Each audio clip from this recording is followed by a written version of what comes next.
வணக்கம். 10ஆம் வகுப்பு மாணவர்களை இந்த பாட வேலை மூலம் சந்திப்பது மிக்க மகிழ்ச்சி. அதாவது ஆள்வினை உடைமை என்ற அதிகாரத்தின் மூலம் நமக்கு இங்கு 5 திருக்குறளை தந்துள்ளனர். ஆள்வினை உடைமை, அதாவது செய்கின்ற வேலை, அதாவது வினை, அதுவும் திறம்பட செய்தல், உறுதியோடு செய்தல் போன்ற பொருளில் இந்த ஆள்வினை உடைமை என்ற அதிகாரத்தை இங்கே கொடுத்துருக்காங்க. அதாவது விடாமுயற்சியோடு செஞ்சு முடிக்கணும். எந்த வேலையை தொடங்கினாலும் தொடங்குறப்ப சில தடங்கள் வந்து சேரும். தடைகளை உடைத்தெறிந்து அச்செயல்களை செய்ய முடிக்கும்போது தான் அதனால் வர்ற பலனை நம்மால் அனுபவிக்க முடியும். அப்படி இங்கே சில வேலைகளை வர்ற இடையூறு இல்லாட்டி குறை,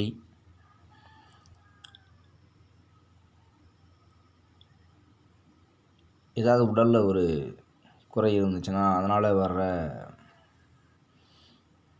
அதாவது மாற்றுத்திறனாளி அப்படின்ற பொருள் எடுத்துக்கலாம். இன்றைக்கி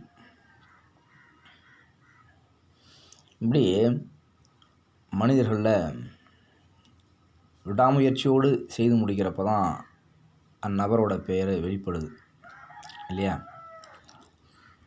இங்கே அப்படி வள்ளுவர் அடுக்கிறார், ஒவ்வொன்றா அடுக்கி வைக்கிறார். அது நமக்கு சிறந்த பாடம்னு வச்சுக்கோங்களேன். வள்ளுவனை தொடாது வாழ்வில் சிறக்க முடியாது. பேச்சிலும் சரி, வாழ்வியல்லையும் சரி. அப்படி முதல் பகுதி என்ன சொல்லுதுன்னு கேட்டால், முதல் திருக்குறள் அதில் என்ன சொல்லுதுன்னு கேட்டால், அருமை உடைத்தென்று சவாமை வேண்டும், பெருமை முயற்சி தரும். செயலை ஒரு சிறப்பான செயல் அப்படின்னு ஒன்று சொல்லி இருக்குன்னு வச்சுங்களேன். ஒரு செயல் முடிப்பதற்கு இயலாது என்று எண்ணி செய்கிறதுக்கு முன்னாடியே சில விஷயத்த நம்ம என்ன செய்வோம், நமக்குள்ளே அசை போட்டுக்கிட்டு முடியாது, நம்மளால் ஐயோ பையா செய்கிறது அப்படின்னு யோசிப்போம். அப்படி யோசிக்கிறது கண்டிப்பாக அந்த வேலையை செய்ய முடியாது. ஆனால் எண்ணி துணிக கருமம் துணிந்தபின் எண்ணுவோம் என்பது இழுக்கு என்ற திருக்குறள் போல் ஒரு செயலை செஞ்சு முடிக்கிறதுக்கு முன்னாடி யோசிக்கலாம். அதாவது 1000 முறை யோசித்து செயலை 1000 முறை யோசிக்கலாம் செய்கிறதுக்கு முன்னாடி. ஆனால் செய்ய தொடங்கிய பிறகு அதை பற்றி, அதாவது பின்வாங்கக்கூடாது அப்படிங்க கொடுத்துருக்காங்க பாருங்களேன். ஒரு செயல் முடிப்பதற்கு இயலாது என்று எண்ணி சோர்வு அடையாது இருக்க வேண்டும். அச்செயலை முயற்சியுடன் முடிப்பது பெருமை தரும். அதாவது முயற்சியுடன் முடிப்பதற்கு பெருமை தரும்னா வேற இல்லை, கண்டிப்பாக என்ன செய்யணும்னா கஷ்டம் வந்து தான் சேரும். ஒரு வேலையை தொடங்குறோன்னா சில இன்னல்கள் வந்து சேரும். அப்படி இன்னல்களை பொருட்படுத்தாது அந்த வேலையை செவ்வனே செஞ்சு முடிக்கிறது இன்னுமே நமக்கு பெருமையாக இருக்கும். என்ன உதாரணம்னா, சந்திராயனை இயக்க முடியுமா தனிமையாக அப்படின்னு சொல்லி யோசிச்சுட்டே இருந்தோம்னு வச்சுக்கோங்க. இன்றைக்கி இந்தியாவோட விண்ணியல்ல இந்தியாவோட பேர் வெளிப்பட்டிருக்குமா? முடியும். பல அடுக்குகளை, பல வலியை தாங்கிக்கிட்டு கண்டிப்பாக செஞ்சு முடிக்க முடியும்னு நினச்சதால தான் சாத்தியமாச்சு இல்லையா? அதுபோல் சில விஷயங்களை நம்ம செஞ்சு முடிக்கிறதுல பின்வாங்கக்கூடாது. அதான் ஒரு செயலை முடிப்பதற்கு இயலாது என்று எண்ணி சோர்வடையாது இருக்க வேண்டும். முதல்ல ஐயோ நம்மளால முடியுமா முடியாதா, இல்லைங்க என்னால் முடியாது விட்டுருங்க என்ன அப்படின்னு நினைக்கிறதே விட்டுறணும். அப்படி நினைக்கிறத விட்டு முயற்சியுடன் போராடணும், முடியும் நம்மளாலையும் அப்படின்னு. அடுத்து சொல்கிறார் பாரு, தாளாண்மை என்னும் தகைமைக்கண் தங்கிற்றே. தாளாமை தான் விடாமுயற்சி. தகைமைக்கண் தங்கிற்றே வேளாண்மை என்னும் செருக்கு. விடாமுயற்சி என்ற உயர் பண்பு கொண்டவர்களால் தான் பிறருக்கு உதவுதல் என்ற உயர்ந்த நிலையை அடைய முடியும். இங்கே வேளாண்மை செய்கிறவன் அத்தனை பேருமே சின்ன லாபம் தான் கிடைக்கும் அந்த தொழிலில். ஆனால் என்ன செய்கிறான், மறுபடியும் அந்த மண்ணை நோண்டி அந்த மண்ணில் என்ன தான் இருக்கும் அப்படின்னு மறுபடியும், அதாவது நஷ்டமே ஆனாலும் மறுபடியும் என்ன பண்ணுறான், அதை செய்கிறான். என்னத்துக்காகனா மற்றவங்களுக்கு உதவணும் அப்படிங்கிற பண்பு இருக்கிறதால மட்டும்தான். இப்படி விடாமுயற்சி இருக்கிறவன்ட்டு தான் கண்டிப்பாக என்ன செய்யுமா, உதவணுங்கிற பண்பு இருக்குமா. விவசாயி பூரா யோசிச்சு பாருங்களேன், விவசாயி பூரா நினைக்கிறான் இன்றைக்கி விவசாயிக்கு பொருளுக்கு விலை வைக்க முடியலன்னு சொல்லி எல்லோரும் சொல்கிறாங்கள. அவன் வீட்டுக்கு தேவையானதை மட்டும் அவன் பயிர் பண்ணிக்கிறான் சாப்பாட்டுக்கு. ஒவ்வொரு விவசாயியும் அந்தந்த பகுதியில் விளையிற பொருளை அவன் வீட்டுக்கு தேவையானதை வகைப்படுத்தி வச்சுக்கிறான், வருஷத்துக்கு தேவையானதை வச்சுக்கிறான். அப்படின்னா மற்றவங்களுக்கெல்லாம் யோசிச்சு பாருங்கள், எல்லாருக்கும் எல்லா பொருளும் கிடச்சிருமா? ஆனால் என்ன பண்ணுறான், விடாமுயற்சியோட மற்றவங்களுக்கு உதவும் அப்படிங்கிற எண்ணத்தில் தான் கஷ்டமே இருந்தாலும் சரி தான், நஷ்டமானாலும் சரி தான், விடாமல் மறுபடியும் அவங்களுக்கு அந்த தன்னால் இயன்ற பொருளை எடுத்து மற்றவங்களுக்கு கொடுக்குறான். அப்படி விடாமுயற்சி இருக்கிறதால தான் மற்றவங்களுக்கு உதவுங்கிற பண்பு கிடைக்கும், வரும் அப்படின்னு சொல்கிறாங்க. யாருக்காக இருந்தாலும், அதெல்லாம் விவசாயம் பொதுவாக சொல்ல, சும்மா ஒரு உதாரணம் சொன்னேன். அடுத்து சொல்கிறார் பாரு, முயற்சி திருவினையாக்கும், முயற்சியின்மை இன்மை புகுத்திவிடும். எந்த வேலையை செஞ்சாலும் சரி தான், முயற்சி இருந்தால் ஒண்டி தான் என்ன செய்யலான்னா வாழலாம், முயற்சி இல்லைன்னா கஷ்டம். ஆமாம், யாருக்காக இருந்தாலும் முயற்சி செய்தால் ஒருவருக்கு செல்வம் பெருகும், முயற்சி இல்லாவிட்டால் அவருக்கு வறுமையே வந்து சேரும். சோம்பி கடந்தால் என்ன செய்யும், வறுமை தானே வரும். அதான் அதை விட இன்னொன்று சொல்கிறார் பாரு முத்தாய்ப்பா, பொறியின்மை யாருக்கும் பழி அறிவரின் ஆள்வினை இன்மை வழி.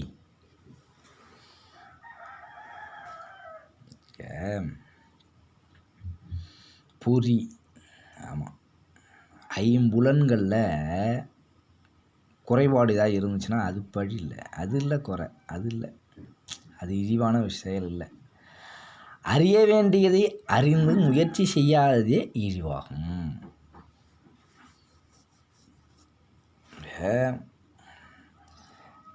எதை உடல் உறுப்புகளால் வர்ற குறைபாடுங்கிறது பெரிய குறைபாடு கிடையாது. அதான் ஊனம் என்னடா ஊனம், ஞானம் தானே வேணும், இந்த ஞானம் வர வேணும்னா மனசு மாற வேணும் அப்படின்னு இந்த இப்போ இருக்கிற புது கவிதை வரி இருக்குல்ல, அதை தான் அங்கே இந்த செய்தியை தான் அங்கே கவிதையாக போட்டான்.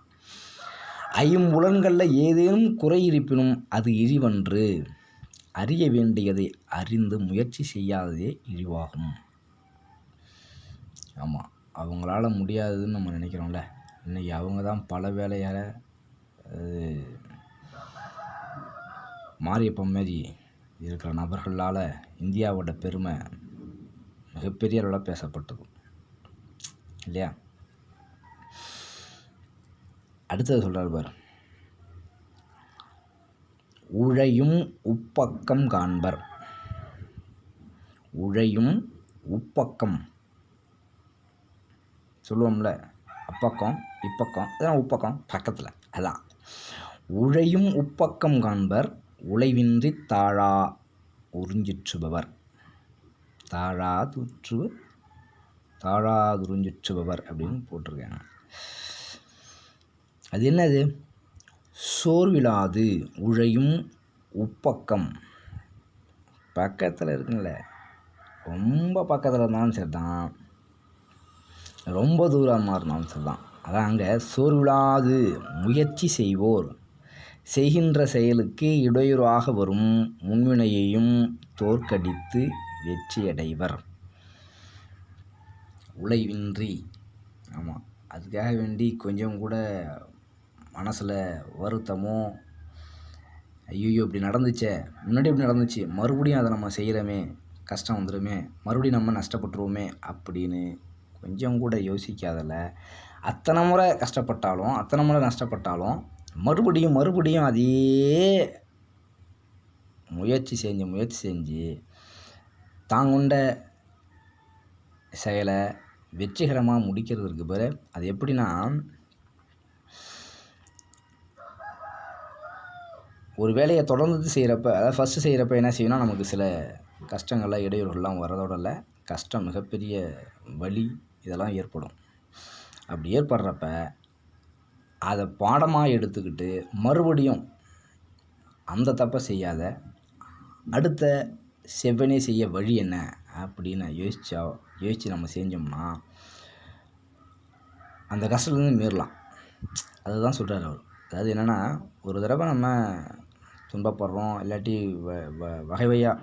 வழி வகையாக செய்ய தெரியாமல் செஞ்சு போடுறோம் அப்படின்னு சொல்கிறப்போ மறுபடியும் நம்ம என்ன செய்யலாம்னா, அந்த செய்த தவறை திருத்திக்கிட்டு சோர்வில்லாத முயற்சி செய்வோர்,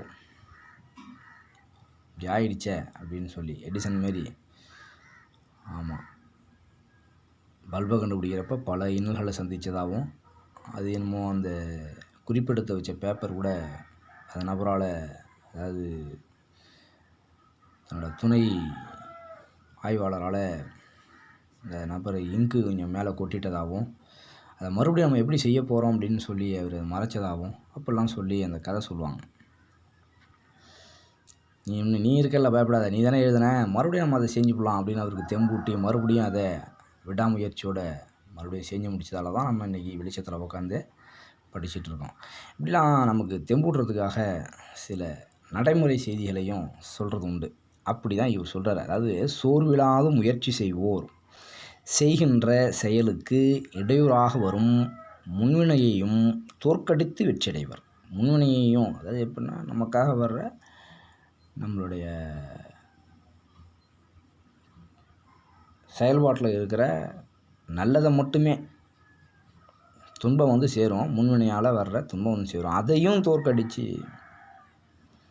வெற்றி பெற முடியும் அப்படின்னு சொல்கிறார். அடுத்த அதிகாரத்தில் 2 திருக்குறள் இருக்கு. நன்றியில் செல்வம் அப்படின்னு, அதாவது கொடுப்பதுவும் துய்ப்பதுவும் இல்லா கடிகிய கோடி உண்டாயினும் இல் அப்படிங்கிறார். ஒருத்தவன்ட கொடுக்கறதுக்கான பண்பும் இல்லை, தான் வச்சுட்டு வாழ்கிற பண்பும் இல்லை, அப்படின்னா கோடியாக இருந்தால் கூட அவங்ககிட்ட இருந்து பயன் இல்லை. அதான் கொடுப்பதுவும் துய்ப்பதுவும் தான் வச்சுட்டு வாழ்கிறதும் எல்லாருக்கு கடிய கோடி உண்டாயினும் இல் அப்படிங்கிறார்.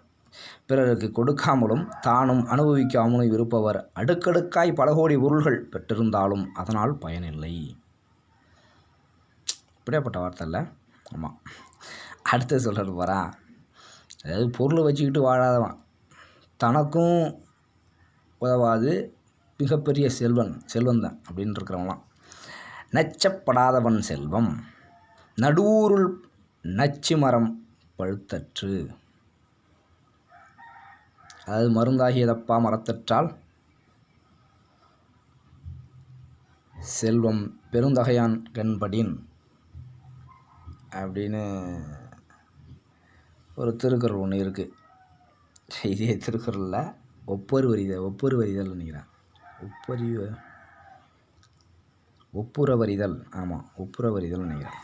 அதில் இது அது இங்கே நன்றியில் செல்வம் அப்படின்னு ஒரு திருக்குறள் கொடுத்துருக்காரு.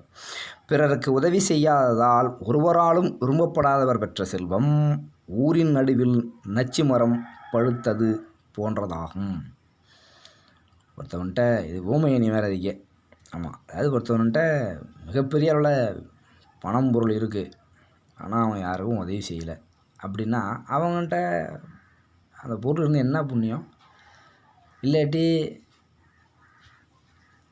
அதாவது பணம் காய்க்கிற மரம் ஒருத்தவன்ட்ட இருக்குதுன்னு வச்சிங்களா, அப்படி அவன்கிட்ட இருந்து அந்த பணத்தை அவன் மட்டும் வச்சுருக்குறான்.